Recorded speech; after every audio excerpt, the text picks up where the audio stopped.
সম্মানিত উপস্থিতি, আমি আমার খুতবার শুরুতেই পবিত্র কালামুল্লাহ শরীফ থেকে একটা আয়াত তেলাওয়াত করেছি, সূরাতু আল বাকারার 208 নম্বর আয়াত। আল্লাহ পাক রব্বুল আলামিন পবিত্র কালামুল্লাহ শরীফে সূরা নাযিল করেছেন 214টা। কয়টা? এই 214টা সূরার মধ্যে আমি যে সূরার 114টা সূরা, এই 114টা সূরার মধ্যে আমি যে সূরা থেকে আয়াত তেলাওয়াত করেছি সেটা হচ্ছে সূরাতু আল বাকারা, অর্থাৎ পবিত্র কালামুল্লাহ শরীফের সিরিয়াল অনুযায়ী 2 নম্বর সূরা। কয় নাম্বার? 2 নম্বর সূরা। আমরা জানার চেষ্টা করব আল্লাহ পাক রব্বুল আলামিন সূরা বাকারার 208 নম্বর আয়াতে আমাদের জন্য কি তথ্য দিয়েছেন, কি মেসেজ দিয়েছেন, জানার দরকার আছে না? আছে। আল্লাহ পাক রব্বুল আলামিন বলছেন, ইয়া আইয়ুহাল্লাযীনা আমানু দুখুলু ফিস-সিলমি কাফা ওয়া লা তাত্তাবি'উ খুতুওয়াতিশ শাইতান ইন্নাহু লাকুম আদুউম মুবিন। আওয়াজ দিয়ে বলুন আল্লাহু আকবার। আল্লাহ পাক রব্বুল আলামিন বলেছেন, ইয়া আইয়ুহাল্লাযীনা আমানু, ওহে যারা ঈমান এনেছো, যারা ঈমানদার, তাদেরকে লক্ষ্য করে রব্বুল আলামিন বলছেন, উদখুলু ফিস-সিলমি কাফা, তোমরা ইসলামের মধ্যে পরিপূর্ণ রূপে প্রবেশ করো। ওয়ালা তাত্তাবিউ খুতুওয়াতিশ শাইতান, কখনো শয়তানের পদাঙ্ক অনুসরণ করো না, শয়তানের অনুসরণ করো না। ইন্নাহু লাকুম আদুউম মুবিন, নিশ্চয়ই শয়তান আমাদের প্রকাশ্য শত্রু। শয়তান আমাদের কি শত্রু? প্রকাশ্য শত্রু। এ হচ্ছে আয়াতের বাংলা অনুবাদ, সরল অনুবাদ। আসুন আমরা এখন একটু আয়াতের ভিতরের দিকে যাই। আল্লাহ তাআলা ডাক দিলেন, ইয়া আইয়ুহাল্লাযীনা আমানু, হে ঈমানদারগণ। এখন আমরা যারা এখানে উপস্থিত আছি, আমরা সকলেই ঈমানদার নাকি বেঈমান বলেন তো? আমরা সকলেই আমরা নিজেকে ঈমানদার দাবি করি, নামাজ পড়ি আর না পড়ি, ঠিক কি না? নামাজ পড়ি আর না পড়ি, নিজেকে ঈমানদার আমরা সকলেই দাবি করি। আল্লাহ রাসূল সাল্লাল্লাহু আলাইহি ওয়াসাল্লাম বলেছেন, লা দীনা লিমান লা সালাতা লাহু, যার সালাত নাই, যার নামাজ নাই, তার কোনো ধর্ম নাই, তার কোনো দিন নাই। অন্য হাদিসে আল্লাহ রাসূল সাল্লাল্লাহু আলাইহি ওয়াসাল্লাম ফরমান, হযরত আবু সাঈদ আল খুদরি রাদিয়াল্লাহু তাআলা আনহু থেকে বর্ণিত, যে ব্যক্তি কোন কারণ ছাড়া অযথাই নামাজ ছেড়ে দিল, ওই লোকটা যেন প্রকাশ্যে কাফের হয়ে গেল। বলেন নাউজুবিল্লাহ। সুতরাং যার নামাজ নাই, তার দিন নাই। নামাজ হচ্ছে এমন একটা জিনিস, মুমিন আর কাফেরের মধ্যে পার্থক্য হচ্ছে নামাজ। আল্লাহর বান্দা আর কাফেরের মধ্যে পার্থক্য হচ্ছে নামাজ। যে সালাত কায়েম করলো, সালাত আদায় করলো, ওই লোকটা ঈমানদার বলে নিজেকে দাবি করতে পারবে। আর যে সালাত পড়লো না, সালাত কায়েম করলো না, ওই লোকটা নিজেকে ঈমানদার দাবি করতে পারবে না, ঠিক কিনা? আমাদের ঈমান আল্লাহর থেকেও মানুষের প্রতি সবচেয়ে বেশি। এটার উদাহরণ হচ্ছে এমন, আমাদের মধ্যে অনেক যুবক ভাইরা আছে যারা অবৈধ সম্পর্কের সাথে জড়িত।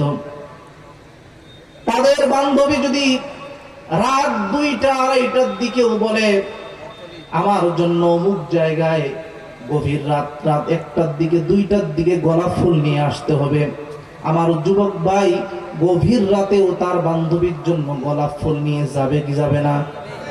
আওয়াজ দিয়ে বলেন, যাবে কি যাবে না? কিন্তু অত্যন্ত দুঃখজনক বিষয়, ফজরের আযান দেয় মসজিদের পাশে মসজিদ, মুয়াজ্জিন আহ্বান করে, হাইয়া আলাস সালাত, হাইয়া আলাল ফালাহ, সালাতের দিকে আসো, কল্যাণের দিকে আসো। কিন্তু আমার যুবক ভাই বিছানা থেকে উঠে মসজিদে আসতে পারে না।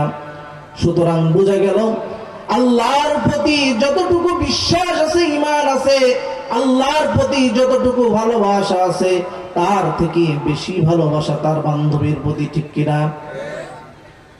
এরপরে যারা আমরা আরেকটু সিনিয়র পার্সন আছি, তাদের বিষয়টা একটু লক্ষ্য করেন। বিকাল 4টার দিকে রাজনৈতিক সমাবেশের জন্য নেতা ডাক দিয়েছে, অমুক ময়দানে অমুক সময় আসতে হবে। ঠিক সময়ে কর্মী নেতার অনুষ্ঠানে চলে গেছে, কিন্তু একটু পরেই আসরের সালাতের আজান মসজিদ হয়ে গেছে। ওই কর্মী নামাজে যায় নাই, আল্লাহর ডাকে সাড়া দেয়নি, কিন্তু নেতার ডাকে ঠিকই সাড়া দিছে, ঠিক কিনা? সুতরাং বোঝা গেল আল্লাহর প্রতি ভালোবাসার থেকে, আল্লাহর প্রতি ইমানের থেকে তার ইমান, তার বিশ্বাস, তার ভালোবাসা ওই নেতার প্রতি বেশি, ঠিক কিনা? আমাদের মধ্যে এমন অনেক হতভাগা আছে, অনেক কপাল পোড়া আছে। ডাক্তার বলছে ফজরের সময় 5টা থেকে উঠে 5টার দিকে উঠে হাঁটা শুরু করা লাগবে, ডায়াবেটিস। এই কপাল পোড়া ফজরের আগেই উঠে হাঁটা শুরু করে, কিন্তু দুঃখজনক বিষয় হলো তার ইমান, তার বিশ্বাস তাকে মসজিদ পর্যন্ত নিয়ে যেতে পারে না। এই হচ্ছে আমাদের ইমানের অবস্থা। সম্মানিত ভাইরা, এজন্য যে সালাত পড়লো, যে নামাজ পড়লো, সে নিজেকে ইমানদার দাবি করতে পারবে, নতুবা ইমান থেকে বের হয়ে যাওয়া লাগবে, ঠিক কিনা? এরপরে ইমানদার হতে হলে সর্বপ্রথম যেই জিনিসটার দরকার সেটা হচ্ছে কালেমা, সেটা হচ্ছে আল্লাহর একত্ববাদের ঘোষণা দেওয়া।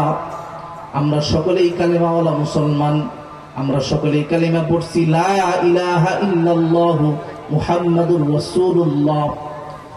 কিন্তু দুঃখজনক বিষয় হলো সত্য, আমাদের এই কালিমা, আমাদের এই একত্ববাদের ঘোষণা আমাদেরকে পাপ কাজ থেকে আমাদেরকে দূরে সরায় রাখতে পারে না, আমাদেরকে সুদ থেকে দূরে সরায় রাখতে পারে না, ঘুষ থেকে দূরে সরায় রাখতে পারে না, জেনা থেকে দূরে সরায় রাখতে পারে না, দুর্নীতি থেকে দূরে সরায় রাখতে পারে না, চুরি থেকে দূরে সরায় রাখতে পারে না, ঠিক কিনা?